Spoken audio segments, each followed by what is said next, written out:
Welcome to Earth to the Other Side. My name's John, your host, and tonight I have a very special friend on the show. Shaun, welcome to the program. Great to have you on finally. Thank you, John.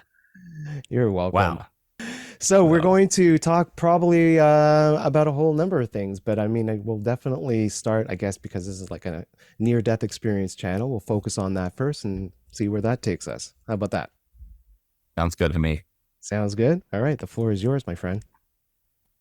Well, I will give you a little bit of back story. Also, back to when I had my first NDE. Um, and actually, I'll go even a little further back because I now realize that from birth, before birth, that I knew that I was coming into a pretty hard life, very hard life, in fact. And um, my mantra then was, I'm not ready. And I still have that in me a lot. I'm trying to work on it, but that feeling of not being ready. And so when my mom was pregnant, I had an idea of what was going to happen. I knew what I'd planned out in this life, and I had second thoughts. And she had to induce labor, and she induced labor, and I was born with chronic lung issues and immune system issues. So from the beginning, I would get bronchitis and pneumonia. My first time was when I was 6 months old, when I was put in the ICU and in an oxygen tank, or what do they call oxygen tent. And that was the first time that I had an NDE. I don't have explicit details of memories, but what I do know is everybody in my family knew that I was either going to die or about to die. So after that, from then on, I always had this connection. And I didn't realize that everybody else didn't. I was deeply connected to God, and I would communicate directly, pray, from an early age. I also had a knowing that I didn't know where it was coming from, but I knew that it wasn't me. So I could feel people's feelings before they even knew themselves. And as a 3, 4, 5-year-old, it was really difficult for me. And I could see the future of things that were going to happen. And I would tell my dad or my mom, and they didn't believe me. And that went on pretty much throughout my life, where I would see things that were going to happen and I would warn them, and they almost always came to pass. Well, as I was getting a little bit older, maybe like 5 or 6, which I didn't say in the beginning, but I was born to a LDS family in Salt Lake City. And as I was about 5 or 6, we were at the LDS temple in downtown Salt Lake. And we were going by the temple, and there's a window in the top, a circular window. And I asked my mom what that was. And she said, that's the Holy of Holies, and that's where the prophet speaks to God. And that was the first time that I was confused about religion and the religion that I was born into, because I'd already been communicating with God directly as long as I'd known. And so I didn't understand why we need an intermediary. So I would say that was my first experience of what I call spiritual cognitive dissonance, where what I was being taught was not what I was experiencing. So as I got a little older in the Mormon church, I started feeling more and more confusion with the church, because also Joseph Smith, the leader of the church, he actually, in upstate New York, he actually prayed, getting guidance about which church to follow. And so I didn't understand why the leader of the church, the one that had founded the church, had direct communication with God. But as a church member, we were supposed to the bishop would do it for us. So probably by the time I was 12, I read The Seat of the Soul by Gary Zukav, and it really changed everything for me. And so from there, I started reading other spiritual book studies and realized that I was different than most other people that I knew at that time. So my family was very dysfunctional, and my dad was an alcoholic and a narcissist, and my mom was addicted to prescription drugs. And she also had an NDE before they actually had coined the term.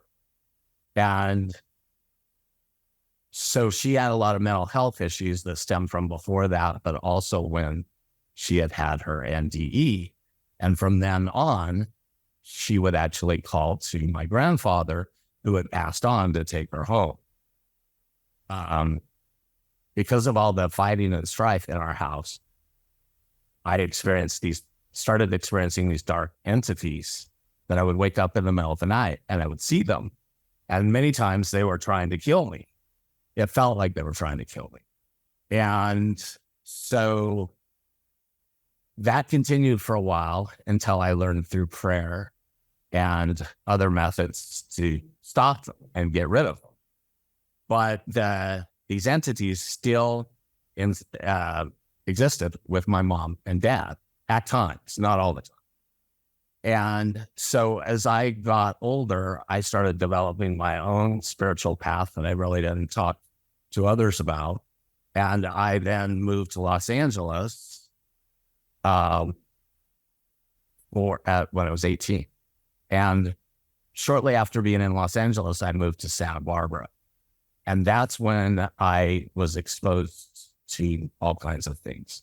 I decided to go to college, and that's when I met, her name was Nandini Iyer, and she's a Brahmin, Hindu Brahmin from Oxford. And her husband ran the Theosophy Society of Southern California. She also became my mentor and teacher.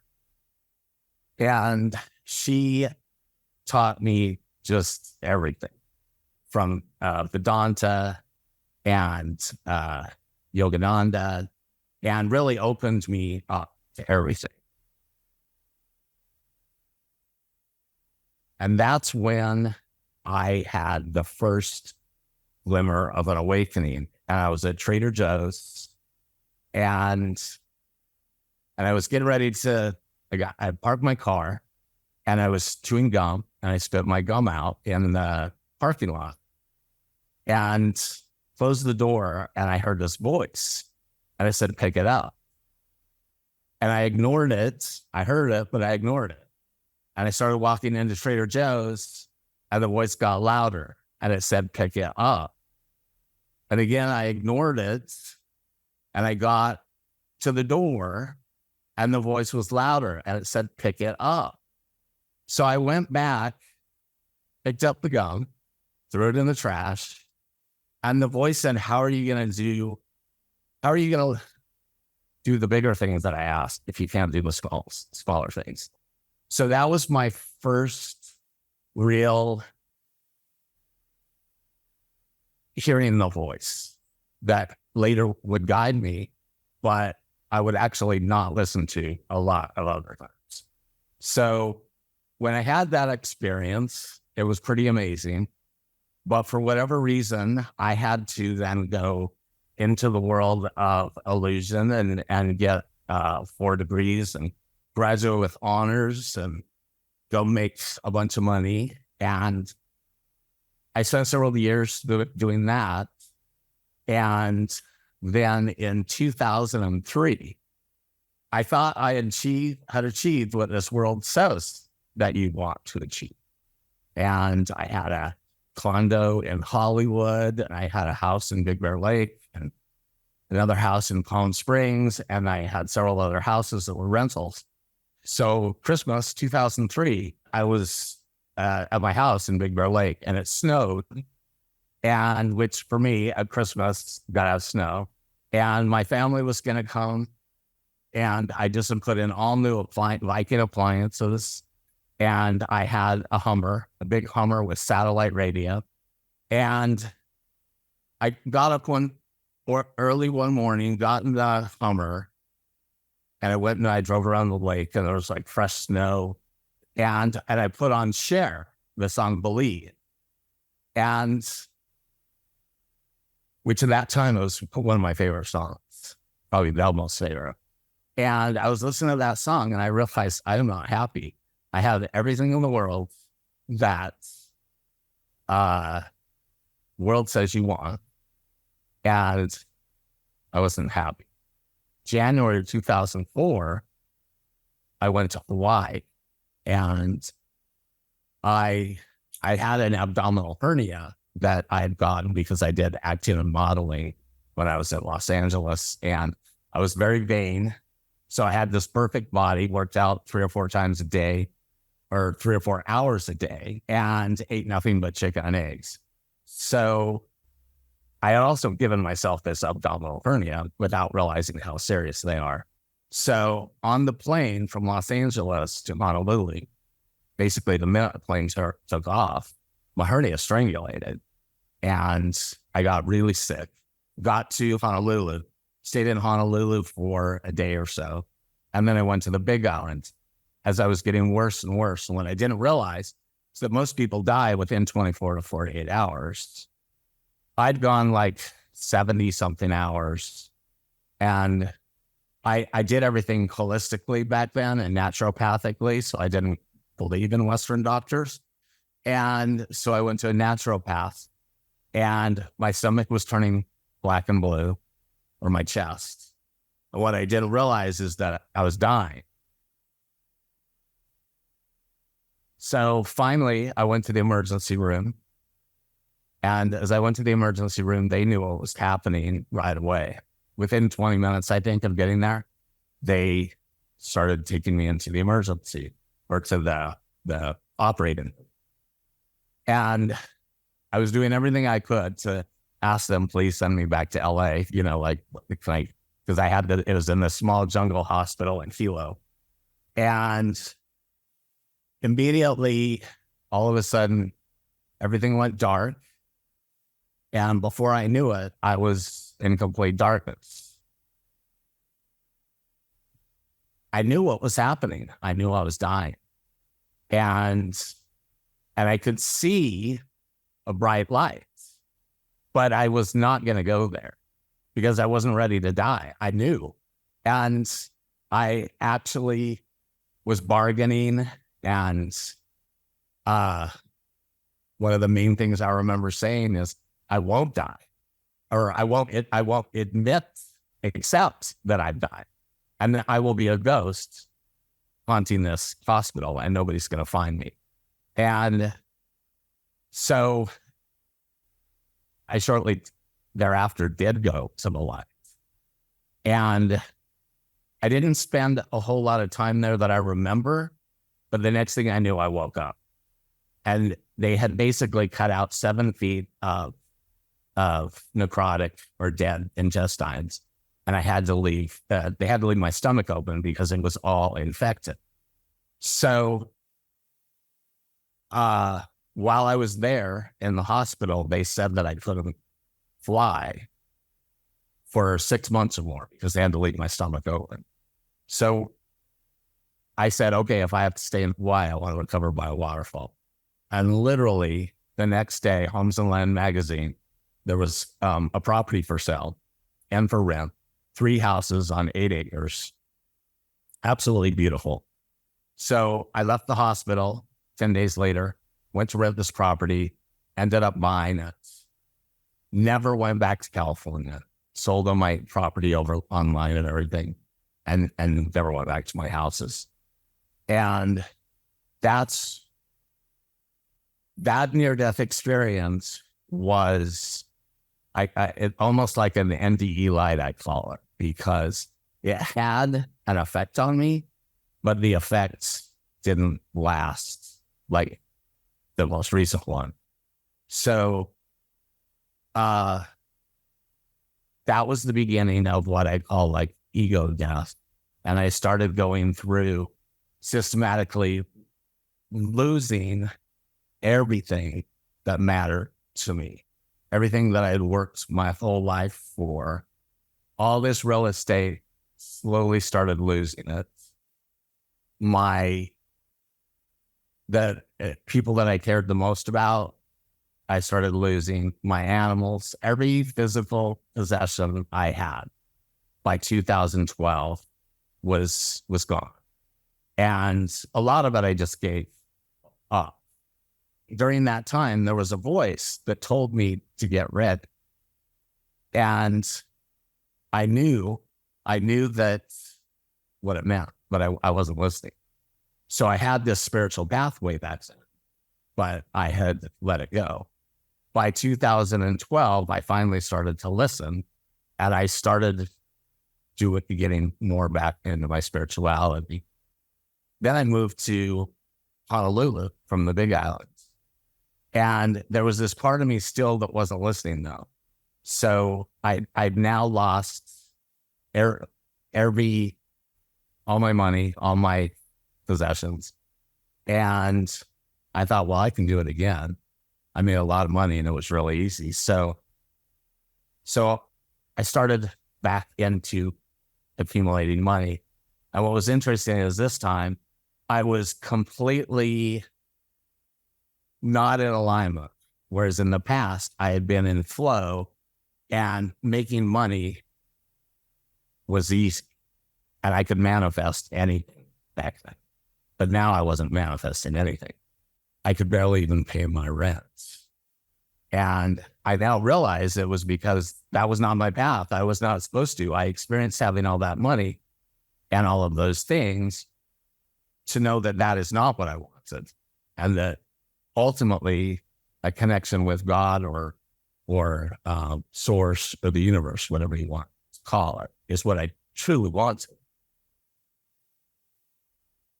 And so around 2015, my mom passed, and they decided that they were going to have a memorial for her.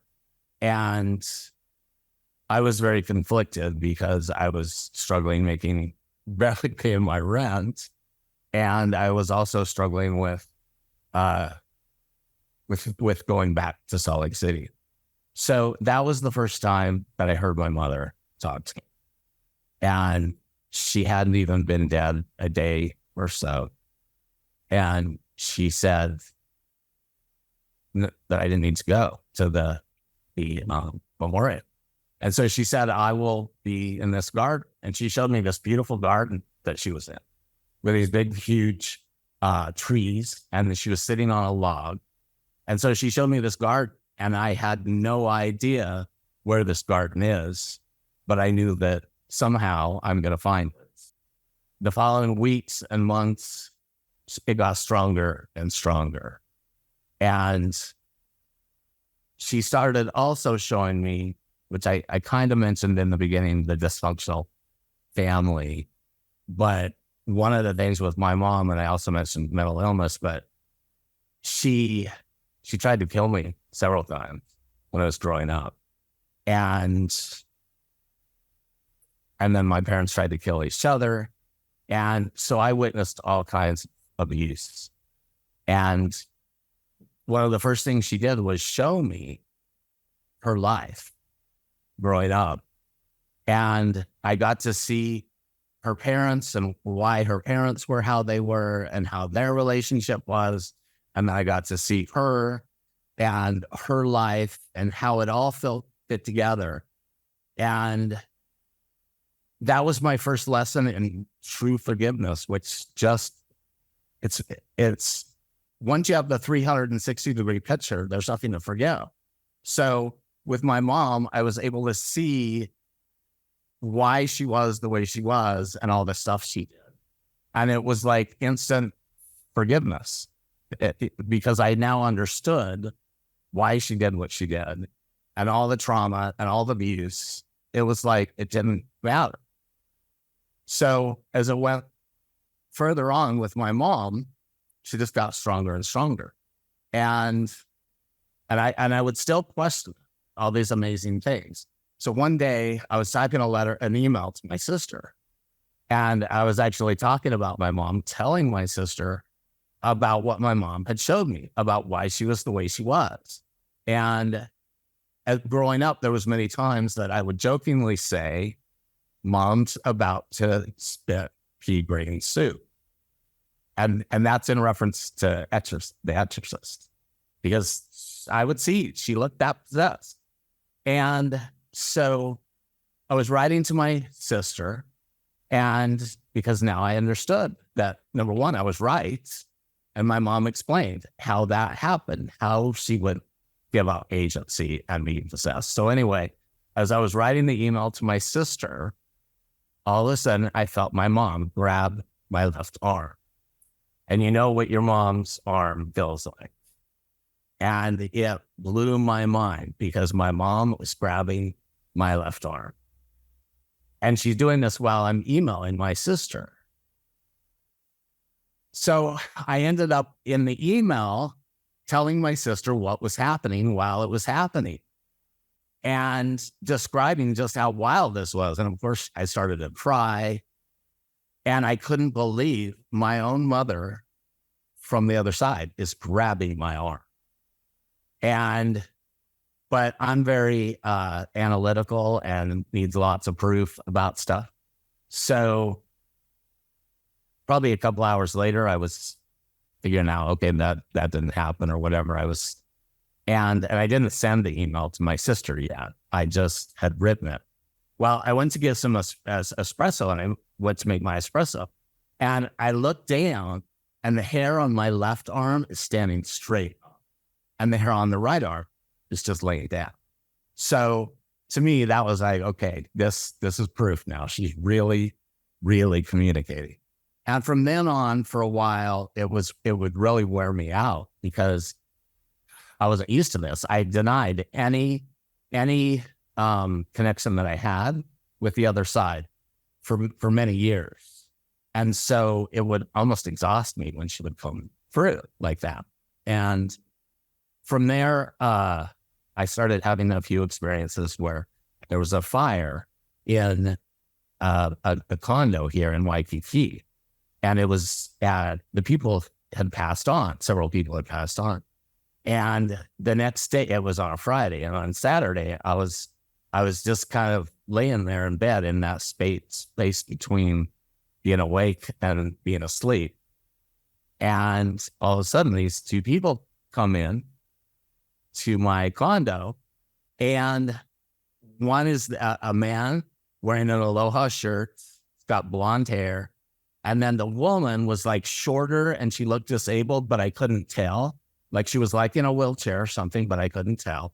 And she was a lot older than her. And I was able to figure out that's his mother. And then it dawned on me because they were very confused. And it dawned on me, oh, they died in that fire and they don't know. And this is my first experience with anybody other than my mother. And I didn't know what to say, literally. I'm like, I can't help you. There's got to be somebody around here that can. And I was so baffled, I didn't even know to like say, go to the light or anything. I literally was in shock. That started from then on more and more after death communication. And with my mom, it got stronger. And so I asked my mom, why are you here? And all she would tell me is that she was here to be the mother she couldn't be when she was alive. She didn't tell me what was going to happen, what I was getting ready to happen. And so about 8 months after she first appeared to me, or I heard her, she hadn't appeared to me yet, I just heard her, and she grabbed my arm. The sister that I was writing my email to came to visit. And I'd made this list of like things that I was going to show her and places where we were going to go. And I chose places that I hadn't been before. So as we were up in this valley here, which is called Manoa Valley, and we were up in this valley and we were going to go on this hike. And we were sitting under this banyan tree. And all of a sudden, I started getting like vertigo under this banyan tree, like I was going to pass out. And I was really dizzy. And we were actually in the car. And I said, we got to go. Because she was talking to her husband on the phone or something. I said, drive. I don't know what's going on, but I'm feeling really dizzy here. So she started to drive. And as we started going through this valley, we went by this cemetery. And the cemetery is what I didn't know then, and I didn't, I know now, is that's like the oldest inhabited part of the island, about 400 years. And as we're driving through that area, I started getting more and more vertigo. And then we started heading up a hill to a park that I wanted to see, that I thought would be good for her to see too. I hadn't been there before. As we're going up this mountain, which is only like 4,000 feet at most. So I'm used to high altitude, but I was getting dizzier and dizzier. We were going up this hill. And I kept saying to her, I'm like, I don't know what's going on with me. I can't believe we're just going up this little hill. And I feel like I've got altitude sickness. And anyway, so we got up there, we get to this park. I got out of the car, and immediately I was so delirious. I did like I tripped and I did a face plant in the dirt. Sat there, went on a picnic table, had some water, waited a little while, and then we started going for a walk on this trailway. My sister was ahead of me. She was to the right, and I was behind her, kind of the left. And as I looked over to the left, there sitting on a log was my mom in the garden that she had showed me almost a year ago, where she told me that she would be. And as clear as day, there she is. So I immediately burst into tears and told my sister, I said, she's here. And she's like, what are you talking about? And I said, Mom's here. So, of course, I can see her, but my sister could. So we checked around, and then I took, she went and sat on the log, and I took pictures of her, hoping that maybe when we develop the pictures later, there'd be an orb of my mom or something. And so what I realized is all of that was literally like my third eye open, all that stuff. And what I did not know then, but I learned a couple of years later, is that those areas were portals. We have these portals all over Hawaii. And some areas it's easier for people from, for us to connect. So that's what I learned, but it took a year or so about why those particular places and why that happened. So again, I asked my mom, why are you here? And again, it was to be the mother that I couldn't be when you were alive, or when she was alive. And she didn't ever let on of what was going to happen to me. So that was in the summer of 2017. And in end of October 2017, I started getting sick. And I had this protocol. I'm so used to getting pneumonia and bronchitis that I would just get on my herbs and Chinese herbs and I'd get over it, within a month or so usually. Well, it wasn't working. This is when I actually heard the voice again, the same one that I'd heard at Trader Joe's when I was 18 or 19. And something that I haven't really said before is that growing up, I used what's called Copenhagen snuff, which is nicotine. And what I now know that I didn't know then is that it was a way to anesthetize myself and to not hear all the messages from the other side. So I used Copenhagen snuff to, and like I said, anesthetize myself. I also used alcohol to not hear all the guidance that has always been with me, that everybody has. But for whatever reason, I didn't trust it, and I was tuning it out. So the voice said, stop hurting yourself.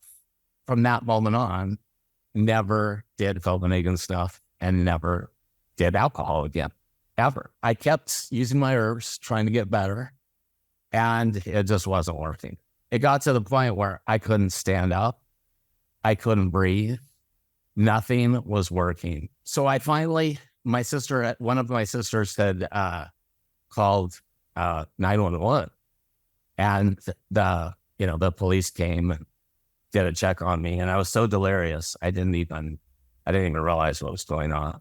So within the next day or so, I went to a doctor. I had a van came and picked me up, went to the doctor. They couldn't figure out what was wrong with me. They did some chest x-rays. So they called the ambulance. And then the ambulance came to pick me up, and I went to the ER at the hospital here. And that's when everything started changing. They couldn't figure out what was wrong with me.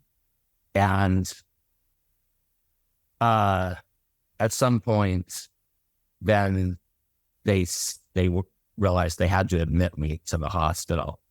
And I went to this holding room, and before the ICU, I guess.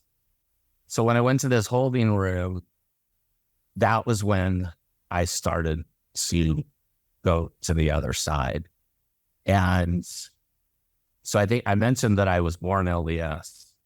I don't know anything about the Catholic religion. The religions that I studied in college was like, Hinduism and Islam and so forth. Well, this nurse, I was a mess. I was a huge mess. I don't know how long it had been since I'd showered or anything. I was a mess. So she was cleaning me up and everything. And all of a sudden, this nurse and me, we've now gone back like 400 years. She's still a nurse, but now she's wearing a habit. And this beautiful like countryside outside the window. And she said to me, "Thank you for helping me fulfill part of my purpose, which is to help people transition to the other side." And the first thing I thought is, I'm not dying. But then the bigger thing was, you're thanking me. I should be thanking you for what, cleaning me up and help, and then saying that that you're here to help me transition to the other side. But she was thanking me for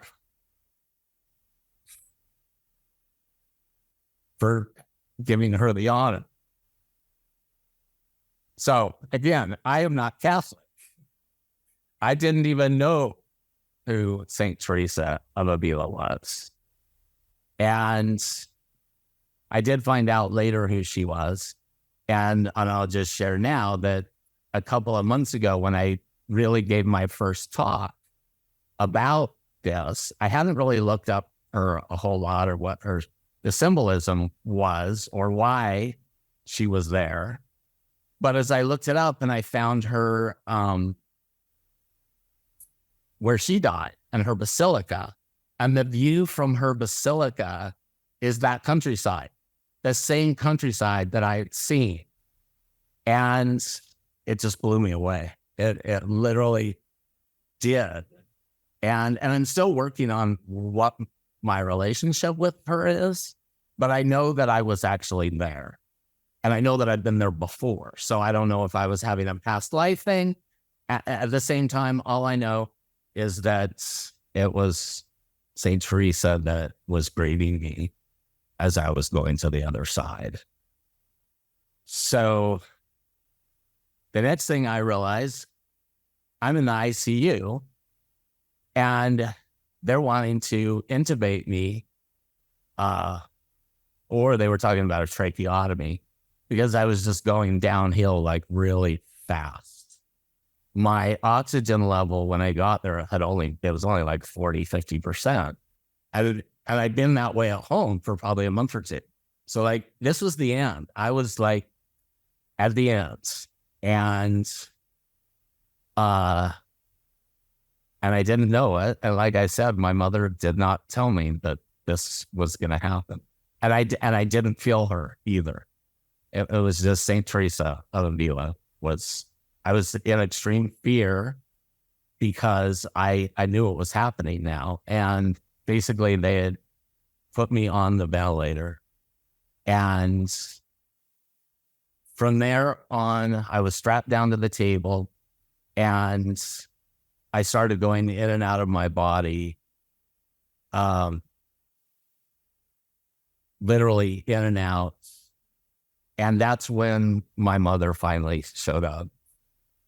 And my nephew, he had passed on a cystic fibrosis in 2008. So they were both there. And my sisters finally came because one was in Salt Lake City and one was in Los Angeles. And for the next week or two, I was on the ventilator and I couldn't communicate. There was a heart thing, that goes into the heart. And I was mostly strapped down. So sometimes I could write, but I was on so much propofol and everything, I couldn't really do much. And for that next couple of weeks, I was in and out of my body at will. And one of the first memories was being above my body with my mom. And I should say I went directly to the light. There wasn't a tunnel or anything in this time. And the reason I think there wasn't is because I'd had this slow ego death of stripping of everything from 2004 till now 2018. I'd slowly lost everything that I believe tethered me to this tree. So I went right to the light. There was no tunnel. And I was there with God and my mom. I was one with them, but I was also separate. And I looked down on my body, and that was the first time in my whole life that I felt compassion for myself. And that's when I realized that everything that I thought about myself and the world was wrong.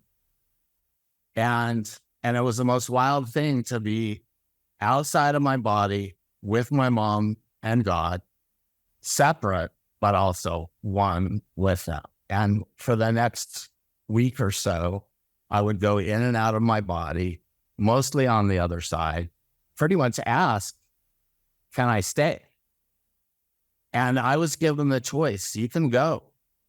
Before I could have gone. And I wanted to stay.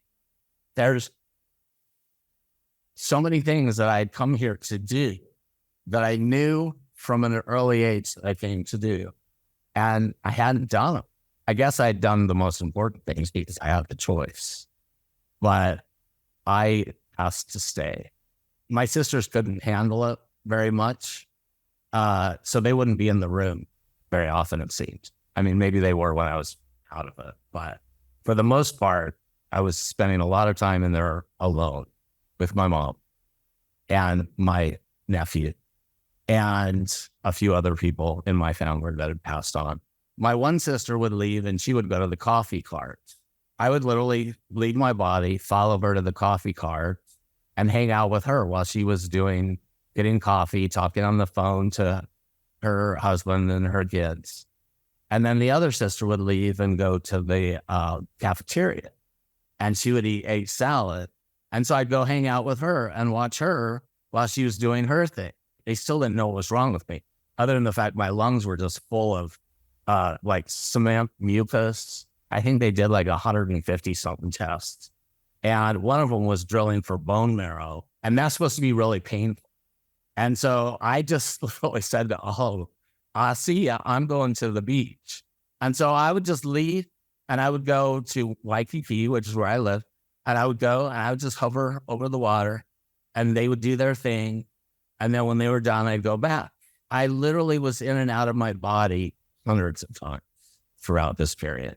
At some point, the doctor, and this is something else to look at the head of the lung clinic, the best doctor they have, to see his face looking at me, knowing that I'm dying and that there's nothing he can do, was the most traumatic thing that literally I will never I will never get over it. And in fact, I couldn't see him for a follow-up. I couldn't see him for a few months because too much PTSD.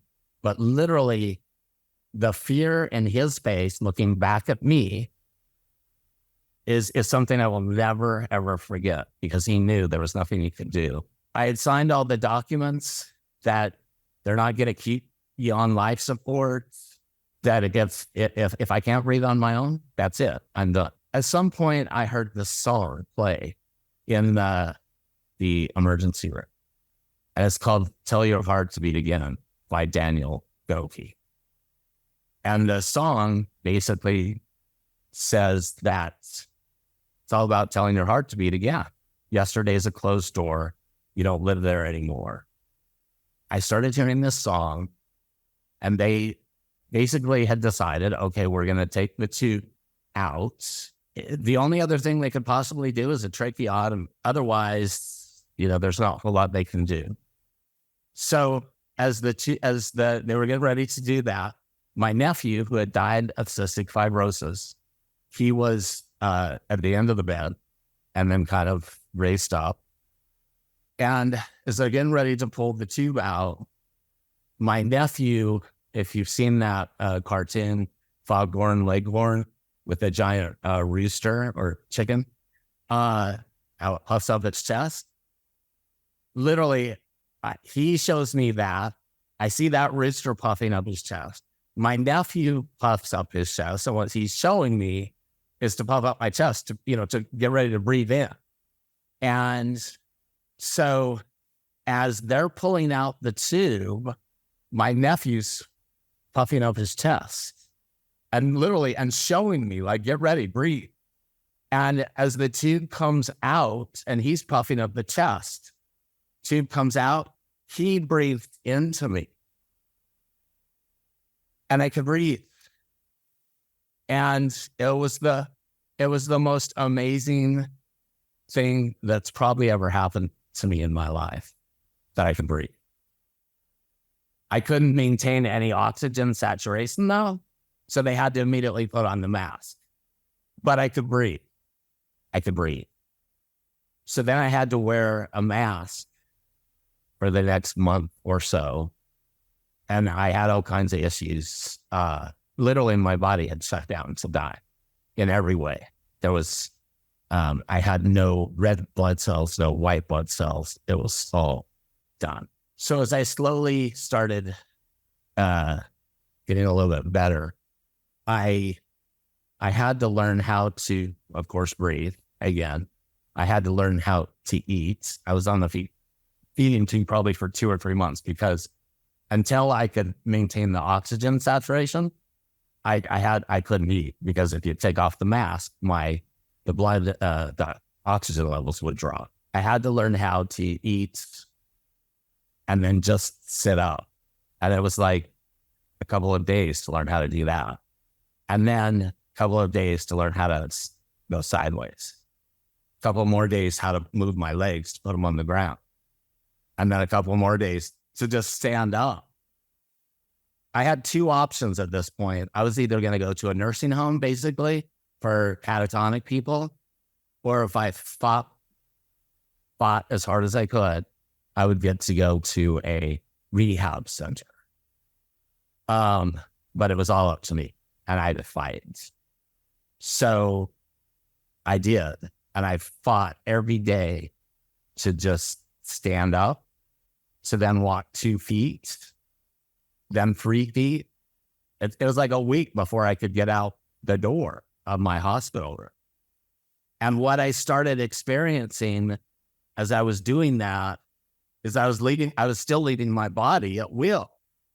So when I think back, one of the most amazing things is that first time when I got to leave the hospital room, and I'm walking down the hallway with a nurse, 2 nurses, I think. I left my body, and I was behind myself looking at this feeble person just fighting to live. and to stay in this realm and to walk. And it was the most wild thing that, like, because I'm out of my body. It's like, who's powering that body? Because it ain't me. I'm back here. And so I kept every day getting a little stronger, a little stronger. And while I was in the hospital, literally angels in human form, not always in human form, would come and give me the most amazing blessings. And this one janitor came and, like, pulls all the curtains, and literally the stuff that he was telling me was like not from a human, let alone a janitor. And then he's given me these amazing blessings. So meanwhile, that song from Daniel Goki, Tell Your Heart to Beat Again, is still playing off and on throughout the hospital. And tell yourself, let your heart beat again. Yesterday's a closing door. You don't live there anymore. And I started to realize what it was trying to say is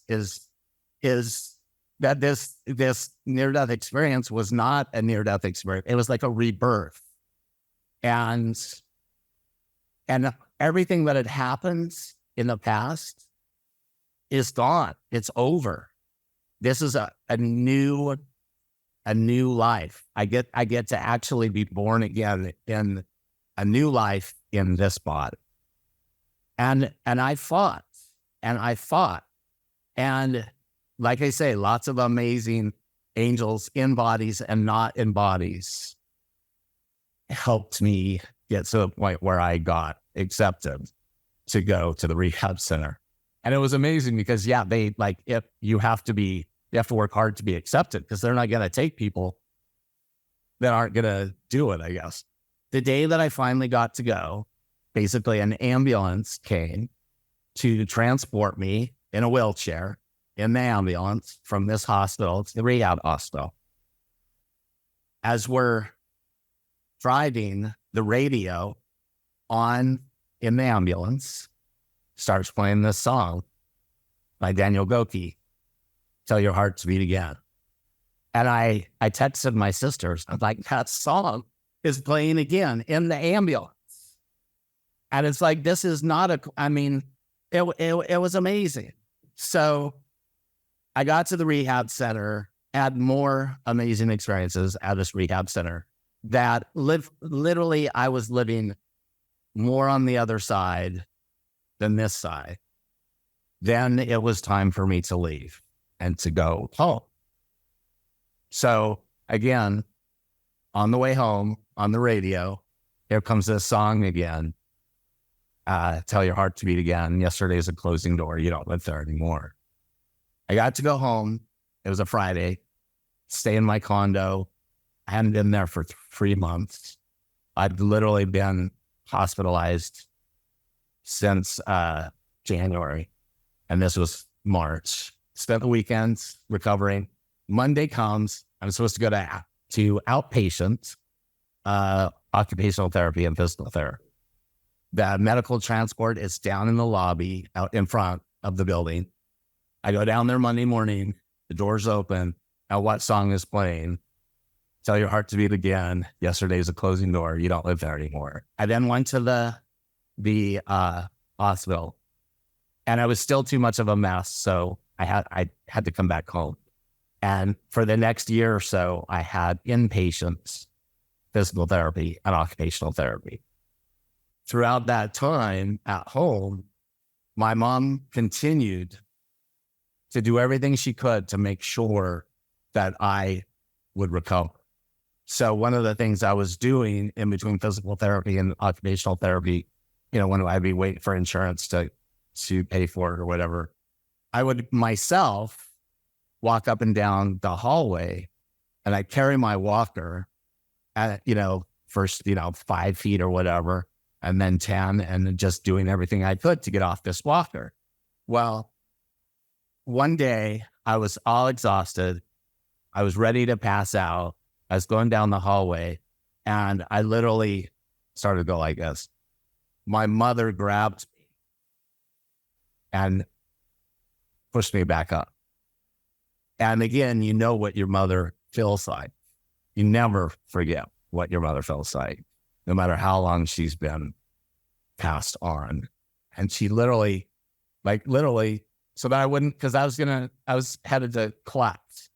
The blessings from the other side are so amazing. And having my mother do what she couldn't do when she was alive, I still, when I think about it, I'm just beyond grateful. So I wanted to see Cyndi. So Cyndi Lauper was here. She was going to play. And I'm still on a walker. I'm still physically a mess. But I really wanted to see Cyndi Lauper. And that was one of the big things after this NDE is like everything that I didn't do before, I'm going to do. And everything, even if it's the slightest thought, I want to do this, I'm going to do it. So that was the first thing. I'd been out of the rehab maybe 2 weeks. And so I called Uber, and Uber comes and picks me up. And so Cyndi Lauper's going to be playing at the beach, and they're having the premiere of Magnum PI, and this is the second Magnum PI, not the first one. So the premiere of the new Magnum PI, as well as Hawaii 5. It's going to be on the beach. So the Uber pulls up. There's a red carpet, and all the VIPs that paid like $500, whatever. My Uber pulls up there, and I was so out of it. All I knew is I just want to see Cyndi Lauper. So I get out, do my walker going down this red carpet, and they led me right in to the VIP section, right by Cyndi Lauper. From then on, my mother was always doing stuff like that. Absolute miracles that are beyond, it was all limos. And this guy this disabled guy with a walker gets out of an Uber. Like, they don't normally let you get off on the red carpet. For the next couple of years, I was living more in the other realm than this realm. I was having what they call a spiritual emergency. And I had been literally like cracked open. Even though I'd been spiritual in the past and I'd done A Course in Miracles since I was 18, now I actually understood all of it because I lived it in the time that I was on the other side. I was able to see all these great books, the truth of them, and instantly, that was the first thing that I realized when I got off my walker that I needed to do was go to A Course in Miracles group. And I still didn't understand near-death experiences. And I hadn't fully comprehended what was happening to me because I was like in the middle of it. All I knew is that my life is never going to be like it was before, ever, in no way. And in fact, I had done marketing and websites and all this stuff before. And I went through this little like dark night for a minute. What am I going to do? I spent my whole life becoming that and getting all these degrees. And that's all the illusion. I don't want to be in that anymore.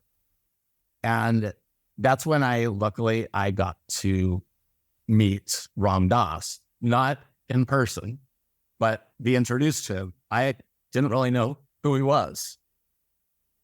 And his message came through loud and clear in this, something he had wrote entitled Becoming Nobody. And what he said was that when you spend your whole life becoming somebody, and then with an awakening, you realize none of that matters, that all of those illusions and that false stuff that felt you up is now gone, and the spirit hasn't necessarily filled you up to fill that void. And that was exactly what I was realizing, because it was like, I'm not anything that I thought that I was. And everything I thought about the world was wrong. And I got to experience that I'm part of this oneness and this unconditional love, and got to experience absolute forgiveness. But I'm still in a body, and there's a reason why, and there's a whole lot of stuff that I still have to learn. And so I went through that period where one of the first things that I got a message was, after Cyndi Lauper, was to this visiting Swami from India was here. And I saw my walker and went with handy band this time, which is medical transport. And so I went to see this visiting Swami from India. They started chanting, and they started chanting the Hare Krishna mantra. And it was like I was home. Yet the physical part of me has never heard this mantra before. And I just started to laugh because I felt this complete joy as I was doing these chants with them. And I was laughing because also our culture has made fun of other faiths like that. From then on, I started chanting with the Hare Krishnas at least 2, sometimes 3 times, sometimes 4 times a week. And then I started going to this Buddhist temple here and doing mindfulness and vipassana and listening to Dharma talks. So I was doing this full spiritual routine, and that's all I was doing. I'm trying to integrate this spiritual realm that I've been in with this physical realm. At the same time, I realized that I was different than a lot of people in my spiritual book studies. And that's when I realized I need to talk to other people that have had this experience. So something guided me when I realized that my life is I'm never going back to my old life again. That is completely over. Something guided me to Google the after effects of near-death experiences. I found this article by who now I'm really honored to say is a very good friend, PMH Atwater. And she had listed all of the after effects of near-death experiences. And I'm like, oh my gosh, every box, I checked everything, like every single one of them. And that led me on the journey that I really need to talk to other people that have had this experience. So that's when I started sharing a group for NDEers. And it was kind of funny because for the first 2 times, I didn't even tell my story. And on the 3rd time, I was riding up to the it was a Unity church where we were doing it. And I was riding with a friend who was a hospice worker. And we'd become friends after my NDE. And I didn't realize why at first, but what I realized is she spends most of her time with people that are crossing over. And so she really got me because I was still, I was, for a while anyway, I was going to be here, it seems. But literally my doctors, they didn't know. They all said a day at a time, we don't know if your lungs, because my lungs had collapsed, and they didn't know if I was ever going to be back. So as with her and I were driving over to this church to the 3rd of my near-death experience groups.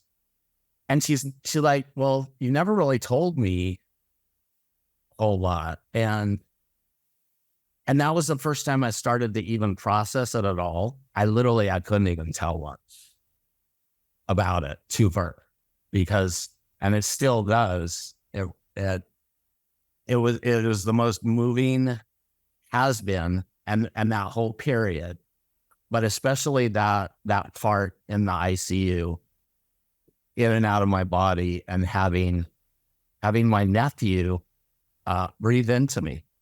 And to know how much help we have from the other side.